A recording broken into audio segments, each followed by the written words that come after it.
자, 오늘 말씀은 여호수아 9장 27절 한 절만 다 같이 읽도록 하겠습니다. 여호수아 9장 27절. 자, 우리 다 같이 읽겠습니다. 그날에 여호수아가 그들을 여호와께서 택하신 곳에서 회중을 위하며 여호와의 제단을 위하여 나무를 패며 물을 깃는 자들로 삼았더니 오늘까지 이르니라. 아멘. 자, 오늘 맹세의 은혜라는 제목을 갖고 말씀을 좀 나누려고 합니다. 여러분, 하나님의 나라가 왕성해지면 사탄도요 대동단결을 합니다. 아이성 정복의 소문을 들은 가나안 땅의 왕들이 연합군을 결성하고 동맹을 합니다. 그리고서는 여호수아 군대와 싸울 준비를 하게 되었습니다. 우리가 한 가지 분명한 것은 과거나 지금도 앞으로도 구원의 역사가 강할수록 사탄의 방해도 있지만, 그러나 그런 중에도 하나님의 주권적 구원의 역사는 반드시 승리로 이어집니다. 그 증거로 오늘 본문에 적전에서 탈출한 기브온 족속이 언뜻 보기에는 여호수아를 속이고 동정을 구하며 8절과 9절 사이에 보시면 스스로들이 이스라엘 앞에 종이라 그렇게 말하고 여호수아 군대 앞에 항복을 합니다. 이것은 단순한 평화 동맹이 아니라 사실 구원의 간절한 요청과도 같은 것입니다. 자, 24절 한번 볼까요? 자, 9장 24절. 다 같이요. 시작. 그들이 여호수아에게 대답하여 이르되 당신의 하나님 여호와께서 그의 종 모세에게 명령하사 이 땅을 다 당신들에게 주고 이 땅의 모든 주민을 당신들 앞에서 멸하라 하신 것이 당신의 종들에게 분명히 들리므로 당신들로 말미암아 우리의 목숨을 잃을까 심히 두려워하여 이같이 하였나이다. 아멘. 이 사실 동맹관계라고는 볼 수 없어요. 왜냐하니까 지금 여호수아 군대가 지금 전쟁 하이성까지 지금 완전히 정복하게 되거든요. 예. 동맹은 사실 힘 있는 자끼리 우리 이제 그만 화해하자 이래가지고 평화 동맹을 맺는 거 아닙니까? 뭐 약자들은 여러분 이 강한 힘에 흡수되는 원리가 있어요. 그건 동맹이 아니죠. 그렇죠. 이게 사실 언뜻 보면 동맹인 것 같지만 이게 이 기브온 족속들이 지금 여호수아의 군대 앞에 항복을 하는 겁니다. 항복을. 그런데 단순히 이게 힘의 싸움이 아니고요. 이 기브온 족속들에게 구원의 간절함이 있었어요. 이게 이제 문자적으로 보면은 이게 뭐 목숨을 구걸하는 것 같이 그렇게 보이지만 그 기브온 족속들의 본심은 지금 그게 아니에요. 여러분, 왜냐니까 지금 여기에 9장에서 의도된 하나님의 마음이 있습니다. 하나님의 마음이 지금 숨어 있어요. 오늘 설교는 제가 그 마음, 하나님의 마음을 들추낼 겁니다. 이게 이제 문자적으로 보면 여러분들이 기브온 족속이 구차하게 이제 목숨을 구걸하기 위해서 막 그냥 머리를 헝클이고 그죠, 숫둥이를 바르고 뭐 음식에 곰팡이가 피고 낡아진 옷을 입고 지친 몸으로 이 여호수아 군대 앞에 서기는 합니다만은, 자, 어쨌든 그 과정 후에 한번 살펴보도록 하고, 일단은 기브온 족속이 지금 여호수아 앞에서 간절하게 구원을 요청하고 있는 것입니다. 그래서 24절 금방 읽은 본문에 보시면 모세에게 하신 하나님의 말씀을 들었고 전에도 지금 앞으로도 그 약속을 하나님께서 반드시 지켜 행하신다는 것입니다. 이걸 이들이요 듣고 믿었어요. 그래서 우리 목숨을 잃을까 심히 두려워하여 그렇게 하였나이다 라고 말을 합니다. 적어도 지금 여호수아와 이스라엘을 보면서 하나님이 행하신 일들 앞에서 기본 족속이 여러분 어떤 소망을 가졌을까요? 구원의 소망을 가진 겁니다. 구원의 소망. 네? 그런데 오늘 여러분 이제 9장에서 그 말씀이 좀 등장하긴 합니다만은 하나님은 가나안 거민을 다 진멸하라고 하셨는데 왜 기브온 족속을 살리셨냐는 겁니다. 이 문제는 오늘 본문을 구원과 심판의 관점에서 봐야 합니다. 여러분 가나안 땅은 원래 하나님이 아브라함에게 주시고자 하신 땅이죠. 그렇죠. 그래서 아브라함으로부터 이삭, 야곱, 요셉에 이르기까지 그리고서는 이제 야곱의 가족들이 어디로 갑니까? 애굽으로 내려오죠. 가나안 땅에서 밑으로 내려오잖아요. 그래서 애굽에서 종살이 하죠. 그리고 종살이 400년을 끝내놓고 어디로 갑니까? 바로 직행합니까? 가나안 땅으로? 아니죠. 광야 40년을 거쳐갑니다. 광야 40년을 거쳐서 이제 모압 땅에서 가나안 땅을 바라보면서 이제 이네들이 요단강을 건너고 여리고가 무너지고 지금 아이설까지 정복하고 현재 와 있는 땅이 어딜까요? 가나안 땅이에요. 이미 아브라함에게 주시고자 하신 땅이에요. 이 땅은 누구의 땅입니까? 하나님의 땅이죠. 하나님의 땅. 그러니까 하나님이 약속으로 주신 땅이긴 하지만은 400년이 넘도록 비워놓은 땅에 누가 들어와 있습니까? 가나안의 7족속 이방인들이 그 긴 세월 동안에 이방인들이 들어온 거예요. 이 땅이 하나님의 땅이 거룩한 땅이 약속의 땅이 이방인들로 통해서 더럽혀진 것입니다. 우상과 미신이 창궐하고 타락한 문화들이 그 가나안 땅에 절배했습니다. 그러나 하나님은 그 죄악의 땅에서도 어떻게 하시겠다고요? 하나님의 구원을 바라보고 죄를 회개하고 하나님께 돌아오면 어떻게 하시겠다고요? 너희에게 구원을 베푸시겠다는 겁니다. 여러분 사실 오늘 우리가 기본 족속을 보기 전에 한 사람 누구를 봐야 합니까? 가나안 땅에 여리고성 안에 살았던 기생 라합.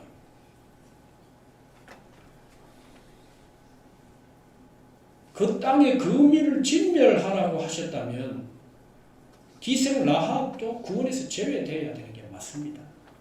그러나 라합의 고백을 우리는 너무나 잘 압니다. 이 땅이 비록 하나님의 심판이 행사되는 땅이지만 하나님의 구원을 소망하면서 우리의 죄악을 용서하소서. 우리가 하나님께로 돌아가기를 원합니다. 하나님이 우리를 구원하소서. 하나님을 의지하고 믿은 이 라합은 하나님께서 그 심판에서 제외시켜 버리셨어요. 기본 족속도 동일한 관점에서 보셔야 됩니다. 예? 라합을 보듯 기본 족속도 그런 맥락에서 보셔야 돼요. 여러분, 이걸 단순히 교훈적인 의미로만 접근하시면 안 됩니다. 위장수를 부리고 속이지요. 예? 그리고서는 여호수아가 거기에 걸려 넘어가는 거예요. 그 속임수에 걸려 넘으십니다. 여호수아가. 결국은 오늘 9장 전체 내용을 보시면 조약이라는 단어, 맹세라는 단어가 등장을 하죠. 여러분 당시에 조약이나 맹세는 누구의 이름으로 하느냐? 여호와의 이름으로 하는 것들입니다. 그러면 이스라엘과 기브온 족속과의 조약은 맹세는 곧 누구에게 하는 것이라고요? 하나님께 하는 것입니다. 이건 절대 변개될 수 없는 거예요. 여러분 제가 후에 말씀드리겠습니다만은 이 조약과 맹세는요 굉장히 강한 의미가 있어요. 멍에를 함께 맨다는 의미가 있습니다. 멍에를 함께 맨다는 거예요. 이거는 함께 살고 죽는다는 생명 언약 공동체 안에 들어온다는 이 말입니다. 같이 함께 살고 이제는 기본 족속이 언약 밖에 있었을 때는 진멸의 대상, 심판의 대상이었지만 이 언약 안에 십자가의 언약 안에 들어오기만 하면 이제 함께 사는 자가 된다는 것입니다. 이게 조약과 맹세의 원의미예요. 이걸 단순히 속이는 자, 또 여호수아의 실수로 보기에는 오늘 9장에서 말씀하시고자 하는 의도를 놓치게 됩니다.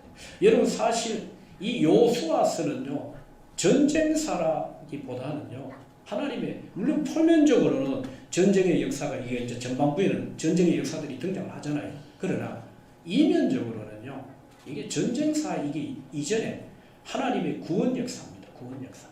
여러분 사실 제가 여호수아 1장부터 지금 9장까지 왔는데 1장부터요 넘어 9장까지 오면서 제가 설교의 제목 중에 길갈의 은혜, 할례의 은혜, 아골 골짜기의 은혜, 또 언약궤의 은혜. 그렇죠? 여러분 장마다 복음이 다 숨어 있어요. 장마다. 여러분 우리가 저지난 시간에 살펴보셨던 그 에발산 저주의 땅에서 축복이 선포되잖아요. 그렇죠? 근데 그 축복이 선포되기 전에 에발산에서 그들이 행한 것이 바로 번제와 화목제입니다. 그 제사의 중심에 누가 있죠? 예수님이 계십니다. 그 예수님이 계시는 땅은 저주의 땅도 축복의 땅이 되는 거예요. 오늘 저와 여러분들이요, 예수 이름을 우리가 믿고 성령을 마음에 모신 여러분들은요, 가는 곳이 축복의 통로입니다. 여러분들 통해서 축복이 흘러 들어온다니까요. 예? 여러분 어디 그뿐입니까? 예? 할례도 그렇죠. 길갈도 다 오늘 여기 맹세 안에 기브온과 이스라엘 사이의 조약이나 맹세 안에서도요, 하나님의 십자가의 은혜가 여기 머물러 있어요. 자, 오늘 마지막 부분에서 제가 그 말씀을 드릴 겁니다. 자, 물론 여러분들이 그 기브온이 이스라엘의 그 구원, 그렇죠, 생명, 언약 공동체 안에 들어오는 과정을 보면 기브온 족속들의 입장에서는 그럴 수밖에 없어요. 왜냐하니까 지금 기브온 족속에게 필요한 것은 구원입니다. 구원이 절대적으로 필요한 거예요. 그렇다면 그들이 8절과 9절 사이에서 우리가 당신의 종인이다라고 말하는 것은 지극히 당연한 겁니다. 이건 구원이 절대적으로 필요한 사람이 하나님 앞에서 종으로 서야죠. 맞잖아요? 여러분? 그렇지 않나요? 오늘 옷이 찢어진 옷을 입고 머리를 헝클어버리고, 그렇죠? 마치 곧 쓰러질 것 같은 초췌한 그런 몰골을 가지고 지금 여호수아 앞에 나타난 거예요. 예. 그렇죠? 음식에는 곰팡이가 피었고, 이게 언약 밖에 있었을 때의 기본 족속들이 원래 이게 구원이 절대적으로 필요한 기본 족속들의 입장에서는 그들은 하나님 앞에서 종이어야 합니다. 주인 행사를 하면서 주인 노릇을 하며 살았던 세상 방식은 이제 다 끊어내고 자신들이 하나님 앞에서 종인이다. 이거는 구원이 절대적으로 필요한 자들에게 있어서는 지극히 당연한 고백이에요. 그들에게 이런 연약함과 비참함들이 있었습니다. 영혼의 배고픔들이 있었어요. 이건 오늘 우리의 실존입니다. 예수 믿기 전에 우리의 실존이었다는 거예요. 여러분, 우리에게 영혼의 배고픔이 있었습니다. 연약함들이 있었습니다. 비참함들이 있었습니다. 주인이 아니라 종된 자들이었어요.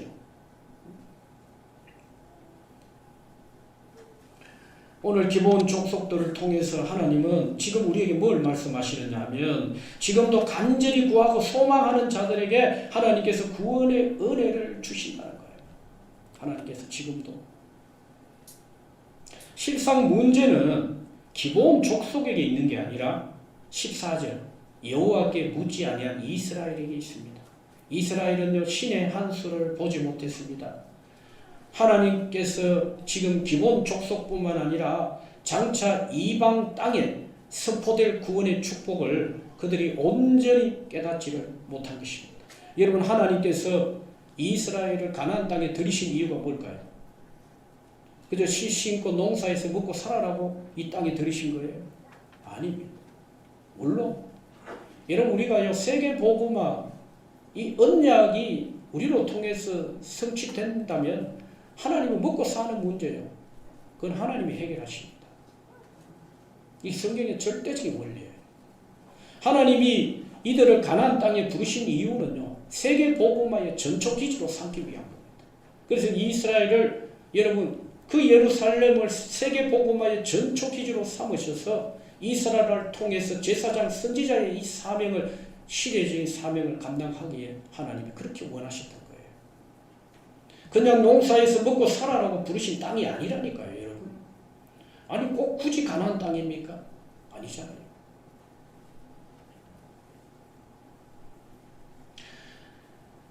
그런데 지금 여러분 이스라엘은 앞으로 치루어야 할 전쟁이 어떻게 될 건지 여전히 우리에게 승리가 주어질는지 온 신경이 거기에 지금 나가 있습니다. 그런데 하나님은 여전히 어디에 관심 있나요? 구원에 관심. 여러분 성경을 기록한 이유가 뭘까요? 구원 때문입니다. 이 거친 세상의 한복판에 교회를 세우신 이유가 뭘까요? 구원 때문입니다. 구원 때문에.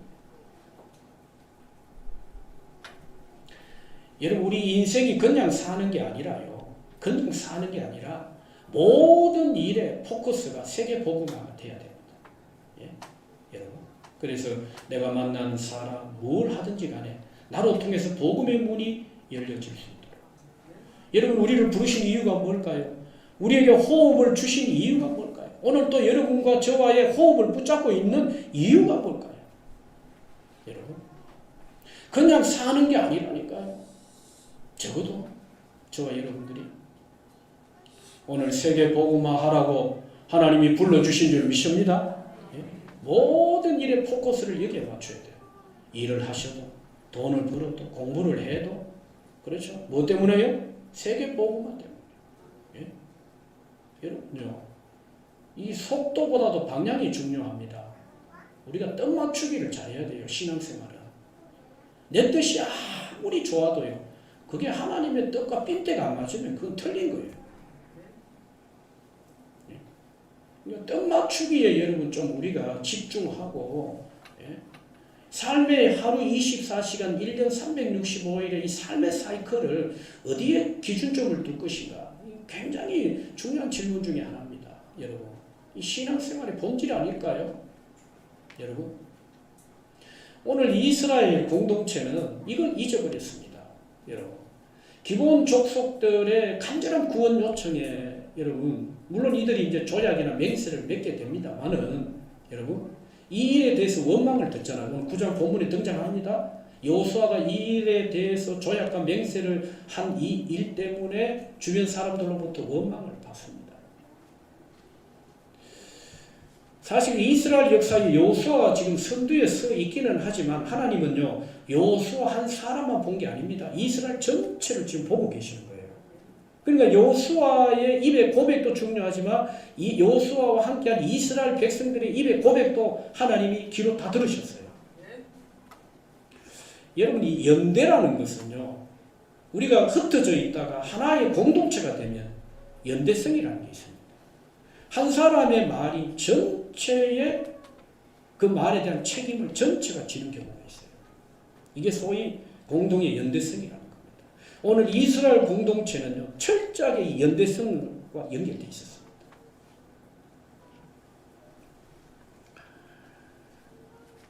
물론 인간적으로 보면 그 기본 족속들이 이 구원의 간절한 요청과 함께 이제 이스라엘 공동체 안에 들어오는 이것이 언뜻 보면 말이에요. 언뜻 보면 인간적으로 보면 간사할 수 있습니다. 그렇죠? 예? 간사할 수 있는 일이지만은 그러나 여러분 하나님이 작정하신 구원은요. 예를 들어서 라합에게 하나님이 구원을 주시고자 작정하셨다. 기본 족속에게 구원을 주시기로 작정하셨다. 그렇다면 하나님이 작정하신 구원은요. 신분과 실수와 허물을 초월합니다.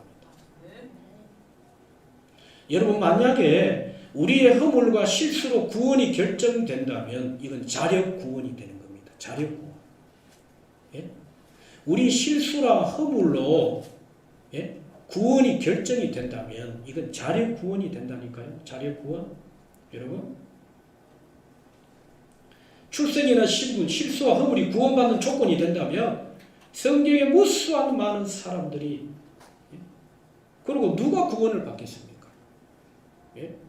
아무도 구원받을 사람 없어요. 출생이나 신분, 실수나 허물이 이게 구원의 조건이나 구원을 결정짓는 것이라면 누가 구원을 받겠어요? 여러분 우리가 멀리 갈 거 없습니다. 예? 오늘 우리를 봐도 그렇고 오늘 이 9장과 9장 사이에서 지금 전장에서 등장하는 라합을 보면 알아요. 오늘 본문에 등장하는 기본 족속도 보면 공동체 밖에 있을 때는 언약 공동체 밖에 있을 때는 기본 족속은 가나안 7족속도 두말할 거 없고 진멸의 대상이 심판의 대상이었다니까요. 그렇지 않습니까? 그러나 이들이 이 언약 공동체 안에 들어오면서 진멸의 대상이 아니라 이제는 하나님의 사랑과 긍휼의 대상이 되었다니까요. 구원의 대상이 된 거예요. 여러분 이후에 보시겠습니다만은 여러분 기본과의 이 약조와 맹세를 통해서 여호수아 10장에 넘어가 보면 여호수아가요 기본 족속들을요 전쟁 중에서 왜 위기를 당하거든요. 기본 족속이 이제 이스라엘과 동맹을 맺었다. 공동체 안에 들어서 이제 함께 사는 자가 되었다 하는 소식을 듣고서 연합군들이 기본 족속들을 공격해 옵니다. 그때 여호수아가 일어납니다. 공동체 안에 들어온 이스라엘은 철저하게 여호수아를 통해서 하나님께서 기본 족속들을 지켜주셨어요. 이게 오늘 우리가 받은 구원의 축복 아니겠습니까?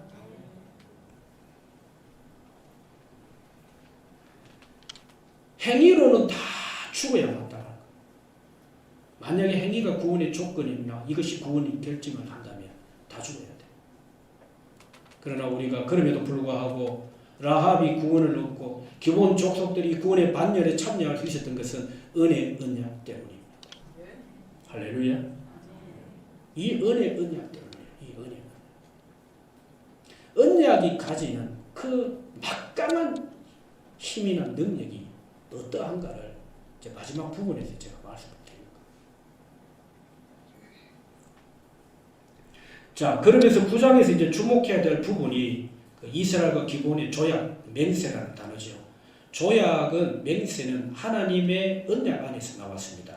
왜냐하면 하나님의 이름으로 조약을 했기 때문에 그것은 곧 누구에게 하는 것이었습니까? 하나님께 하는 언약입니다. 그러니까 변개할 수 없어요. 그러니까 기본 족속의 구원을 이게 인간적으로 보면 율법으로 보면 이건 이스라엘 공동체에서 제외될 자입니다. 그렇죠? 분명히 제외될 자. 율법의 관점에서 보면 이 진멸의 대상이고 구원받을 수 없는 자입니다. 그런데 하나님께서 기본 족속과 이 조약과 맹세를 통해서 은혜 언약이 주인이 되어서 그 기본 족속의 구원을 명확하게 하나님이 만들어 버립니다. 율법이 그 구원을 빼앗지 못하도록 만듭니다. 사람 편에서 취소할 수 없도록 하나님께서 이 조약과 맹세를 통해서 기본 족속의 구원을 아주 도장 찍듯이 명확하게 찍어버립니다. 그래서 여러분 설령 실수가 되고 주변으로부터 원망을 들었지만 하나님의 이름으로 맺어진 이 언약은 절대 변개할 수가 없었어요. 그리고 기본 족속이 금방 이스라엘의 공동체 안으로 들어오게 됩니다. 이게 언약이 가지는 힘, 능력이에요.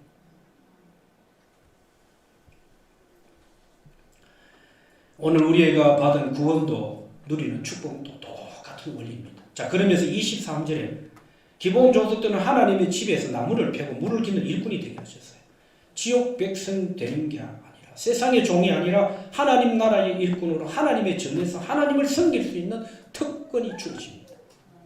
여러분, 다윗은요 성전 문지기로 있는 것이 좋다 했습니다.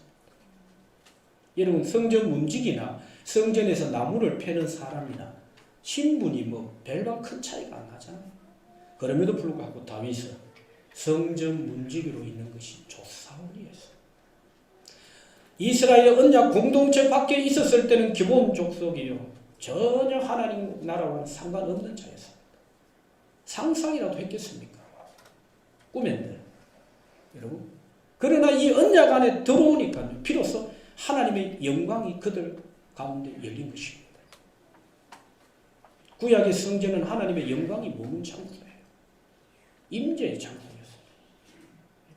그 성전에서 하나님을 바라보면서 그들이 하나님의 전에서 나무를 패는 일을 하게 되었습니다. 이 나무를 왜 팹니까? 성전에 나무가 왜 필요할까요? 제사 때문입니다. 그 당시는 제사는 불로 다 드린 제사예요. 그렇죠? 이 거룩한 사역에 십자가의 이 속죄 사역에 기본 족속들이 등장. 이 일에 얼마나 큰 은혜입니까? 예? 얼마나 큰 은혜. 그리고서 10장에 가보시면 이스라엘에게 기본 족속들이 항복했다는 소식을 듣고 가나안 족속들이 몰려와 기본 족속들을 멸하려고 할 때 10장 6절과 10절 사이에 보시면 여호수아가 어떻게 합니까? 기본 족속들을 지켜냅니다. 무엇 때문일까요? 언약 때문에. 언약 때문에. 예? 언약 밖에 있을 때는 진멸의 대상이었지만 회개하고 하나님께로 돌아온 이상은 하나님의 이 이스라엘과 맺은 언약 공동체 안에 들어온 이상은 이제 하나님은 그들을 언약 백성으로 삼으시고 그들을 끝까지 지키시는 하나님으로 이제는 기본 족속들과 함께 이스라엘 역사를 하나님께서 진행시키시고 이게 무엇 때문일까요? 언약 때문입니다. 언약. 여러분 오늘 구원받은 저와 여러분들이 이 자녀의 축복이 바로 이와 같은 것입니다. 여러분 언약 밖에 있었을 때는 우리가 버림받은 자였지만 예수 그리스도의 십자가의 언약을 통해서 이 공동체 안에 들어온 이상은 절대 내어치지 않습니다. 하나님은 반드시 오늘도 저와 여러분들과 앞으로도 우리와 임마누엘을 하시는 줄 믿습니다. 여러분 임마누엘을 100% 우리 누리십시다. 어느 때보다도 지금 임마누엘을 누려야 될 때입니다. 하나님 우리와 함께 하십니다. 할렐루야. 아멘. 어찌든지 간에 여러분이 이 축복을 누릴 수 있기를 바랍니다. 어떤 일을 만나도 심지어 호흡이 끊어지는 죽음의 순간 앞에서도 여러분 이 임마누엘의 축복을 누릴 수 있기를 주님으로 축원합니다. 무엇 때문일까요? 언약 때문에. 언약. 자 오늘 이것이 9장 전체의 줄거리인데 몇 가지 적용점을 간단하게 몇 가지만 말씀드리고 한 주간도 구원의 은혜를 덧입는 시간들이 될 수 있기를 주님으로 축원합니다. 첫째는 하나님이 움직이면 행동해야 됩니다. 14절 보세요. 자 14절 무리가 그들의 양식을 취하고는 어떻게 할지를 여호와께 묻지 아니하고 그랬습니다. 여러분 이미 아이성에서 듣지 않고 행동하다가 실패를 경험했어요. 여러분 지금 하나님 말씀을 잘 듣고 계시나요? 기도를 왜 합니까? 하나님의 뜻을 알기 위해서 기도하는 거예요. 그런데 우리가 듣지 않고 자꾸 행동하려고 해요. 스스로 플랜을 다 가지고 기도의 자리에 들어옵니다. 예? 계획을 다 만들어 놔요. 결정까지 해놓고 이게 참말인가? 이게 하나님 뜻인가 아닌가? 하나님의 뜻을 먼저 묻는 게 아니에요. 스스로 결정을 다 해놓고 스케치하고 그림까지 다 그려놓고 이제 기도하는 거예요. 하나님 뜻이 어디 있는가? 그래서 듣기에 집중 안 하다 보니까 당장 내 눈앞에 보여진 현실이나 형편에 자꾸 연연하다 보니까 이 듣기에 소홀해집니다. 집중도가 떨어져요. 예? 내가 지금 맞닥뜨려 있는 현실, 내가 만난 문제는 자꾸 더 커 보이는 거예요. 하나님의 뜻은 반대로 점점 다 작아지는 거예요. 결국은 어떻게 되느냐? 듣는 일에 실패하고 행동하는 거예요. 듣지 않고 행동을 먼저 하려고 하는 거예요. 여러분 우리 삶에 이런 신앙의 오류들이 있습니다. 그러나 한 가지 분명한 것은 아무리 내가 원해도 성령님이 꼼짝도 안 하시면 내가 하는 것도 포기하고요. 갈 길도 멈추어 서는 게 지혜로운 것입니다. 여러분요. 사실 답답한 건 하나님이 답답하신 거예요. 그렇지 않나요? 여러분 하나님이 움직이지 않는 동안은요. 꼼짝 안 하는 게 맞습니다. 나는 급하지만 하나님은 급하지 않으시다니까. 그러니까 하나님이 급하시면 하나님이 움직이신다니까. 그때가 바로 하나님의 때, 하나님의 시간이에요. 여러분,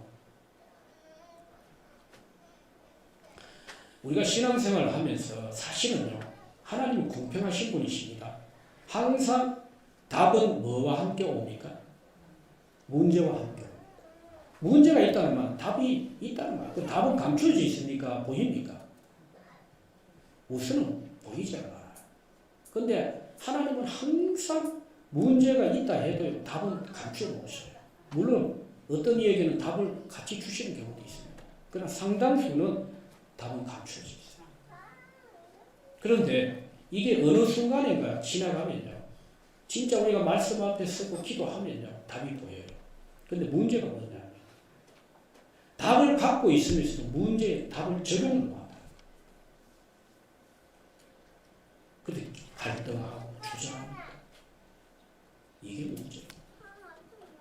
굳이 꼭 문제를 하나 찾자면 오늘 적용점이 있어. 여러분 한번 돌아보셔야 돼요. 답이 없는 게 아닙니다. 알고 있어요. 스스로가. 그런데도 이 답을 문제에 제대로 적용을 안 하는 거예요. 안 하고 계속 갈등하고 주장하고 있는 거예요. 한 주간.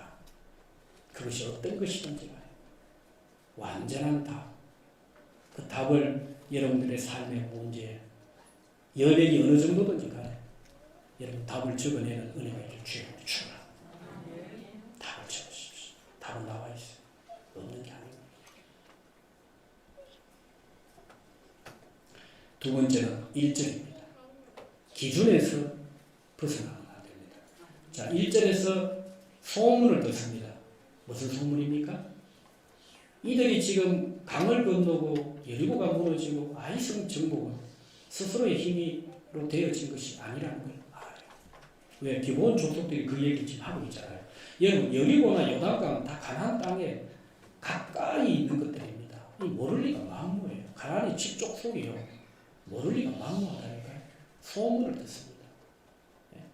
하나님이 대신 사오. 여기까지 이들을 끌고 오신 이가 하나님이시라는 걸 그들이 알았어요. 여러분, 전쟁은 칼과 깨로 하는 거예요. 그건 세상의 전쟁의 방식이에요. 영적 전쟁 같은 거예요. 이스라엘은 순종으로 강도 건너고 여리고도 무너뜨리고 아이성도 정복한 줄 믿습니다. 오늘 우리의 기준이 뭡니까? 예? 아무리 어려워도 기준에서 벗어나면 안 돼요. 좀 힘들어도 기준에서 벗어나지 않아야 나도 살고 서로가 사는 것입니다. 이스라엘이 순간순간 이 사실을 잊어버리잖아요. 자기 힘이 작용하고 꾀를 부리고 하나님이 대신 용사가 대신 싸워주신 이 전쟁인데 여기까지 온 게 누구의 힘이? 여러분, 우리 솔직히 한번 고백해 보십시오. 여러분, 여기까지 살아온 게 누구 때문이에요? 아버지 때문이에요. 진실한 고백입니다. 하나님 은혜 아닙니까? 이렇게 사건 사고가 막 질병이 난무하고 있습니다. 예측 불허에 너무 불안한 시대를 우리가 지금 살고 있죠. 어디서 무슨 일을 만나는지. 여기까지 살아온 게 은혜고 기적인 줄 믿습니다. 은혜고 기적이에요. 그렇다면 이스라엘 역시도 여러분 생각을 해보세요. 요단강은요, 제가 말씀드렸죠. 이 사람이 건널 수 있는 강이 아니에요. 그 당시 이스라엘의 상황은 없어요. 여리고 이건 못 무너뜨립니다. 이스라엘에게는. 여러분, 오늘 우리 삶의 기준에서 벗어난 부분들 다시 기준점을 찾아 들어가야 합니다. 신앙생활은 끊임없는 이것과의 싸움이에요. 이 신앙생활의 본질 아니겠습니까? 여러분, 엊그제 내가 말씀을 뛰쳐나갔다 하더라도 다시 말씀의 집으로 돌아올 수 있게 주님을 축원합니다. 이게 우리 삶의 기준점이 돼야 돼요. 여러분, 사람이 실수 없이 살 수 있습니까? 그러나 실수가 반복되면 그건 실패가 돼요. 꼭 기억하십시오. 실수 없는 사람이 어디 있겠습니까? 그러나 이 실수가 계속 반복되면 진짜 실패로 이어집니다. 여러분, 실수와 실패라는 단어는 비스무리하게 보이는 것 같지만 땅과 하늘의 차이, 어마어마한 차이입니다. 여러분, 실수는 있어도 실패하는 인생 되지 않길 주님을 축원합니다. 다시 일어나십시오. 하나님 살아계십니다. 말씀은 변한 게 없어요. 여러분, 어느 때보다도 우리가 말씀의 집으로 돌아가야 될 텐데 믿습니다. 마지막 하나, 맹세에 숨어있는 하나님의 은혜, 20절입니다. 자, 서두에서 제가 말씀드렸죠. 조약이라는 맹세라는 단어가 9장에서 등장하는데 멍에를 같이 맺다. 그러니까 이스라엘이 지금 기본 족속과 언약을 맺은 이상은 이제 함께 사는 자가 된 거예요.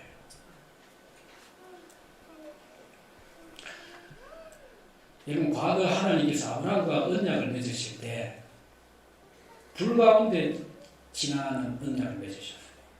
그렇죠. 이 생명을 담보로 한 언약입니다. 이 언약을 지키지 않으면 하나님께서 생명을 걸고 그렇죠. 이 언약을 반드시 지켜야 돼요. 여러분 오늘 우리의 구원이요 이게 이 바로 은혜 언약이 주는 이 능력이에요. 이게 여러분 우리가 이 이스라엘 언약 공동체, 십자가 언약 공동체 밖에 있을 때는 우리도 다 똑같이 라합이었어. 기본 족속과 같은 영적인 비참함들이 있고 버려진 자, 그렇죠. 배고픔들이 있는 자들이었어요. 종과 같이 제종으로 그렇게 살았던 자들입니다. 그런데 하나님이 십자가에서 언약을 맺으셨어요. 예수, 아들 예수를 통해서. 피의 언약 아닙니까?